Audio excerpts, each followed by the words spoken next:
ఆంధ్రప్రదేశ్ రాష్ట్ర ప్రభుత్వం గౌరవ ముఖ్యమంత్రి గారు చంద్రబాబు నాయుడు గారు అదేవిధంగా గౌరవ ఉప ముఖ్యమంత్రి గారు పవన్ కళ్యాణ్ గారి సూచనలతోటి ఎప్పటికప్పుడు ధరల స్థిరీకరణ పైన దృష్టి సారించి కూటమి ప్రభుత్వం ఏర్పడినప్పటి నుంచి కూడా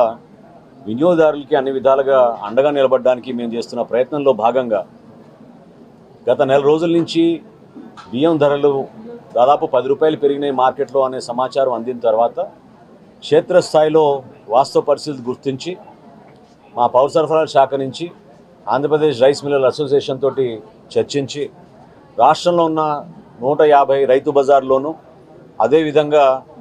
500 రైస్ మిల్ అవుట్లెట్లు అంటే రైస్ మిల్ దగ్గర ఉన్న వీళ్ళకి ఉన్న షాపులు కానివ్వండి బయట స్టాల్స్ కానివ్వండి ఏర్పాటు చేసి ఈ రోజు నుంచి గతంలో 64-65 రూపాయలు కిలో అమ్మే బీపీటీ స్టీమ్ రైస్ బియ్యం కేవలం 52 రూపాయలకే ఈరోజు కుటుంబానికి 10 కిలోలు ఇచ్చే విధంగా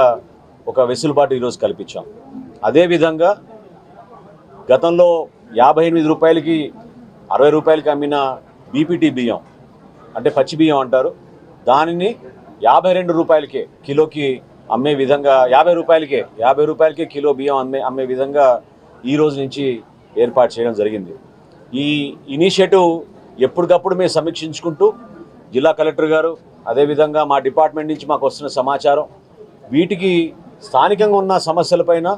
ప్రజాప్రతినిధులు ఈరోజు గౌరవ శాసనసభ్యులు రామ్మోహన్ గారు ఉన్నారు. ఇక్కడ ఇంత పెద్ద రైతు బజార్లో ఏ విధంగా ప్రజలు వచ్చి సమాచారం అందిన తర్వాత కొనుగోలు చేస్తున్నారో మనమే చూడొచ్చు. ఖచ్చితంగా మా ఎన్డీఏ ప్రభుత్వం ఈ విధంగా పౌర సరఫరాల శాఖ నుంచి వినియోగదారుల కోసం రాష్ట్రంలో ఎక్కడైనా సరే ధరల స్థిరీకరణ విషయంలో వెనకడుగు వేయకుండా అందరి సహకారంతో ముందుకెళ్తున్నాం. ప్రస్తుతం ఉన్న పరిస్థితుల్లో ఆంధ్రప్రదేశ్ రైస్ మిల్ అసోసియేషన్ వారు కూడా వారి సౌజన్యంతో ఏర్పాటు చేసిన ఈ కార్యక్రమాన్ని నేను మనస్ఫూర్తిగా వారిని కూడా అభినందిస్తున్నాను, గుమ్మడి వెంకటేశ్వరరావు గారిని వారి అసోసియేషన్ సభ్యులందరినీ కూడా. ఎందుకంటే రాష్ట్ర వ్యాప్తంగా చేస్తున్న ఈ కార్యక్రమాన్ని పెద్ద మనసుతో ముందుకొచ్చి ఎక్కడ లేని విధంగా ఈరోజు ఎక్కడ చూసినా కూడా దేశంలో కనీసం 60-62 రూపాయలు పర్ కిలో అమ్ముతున్న సందర్భంలో మనం కేవలం 50 రూపాయలకి కిలో బియ్యం,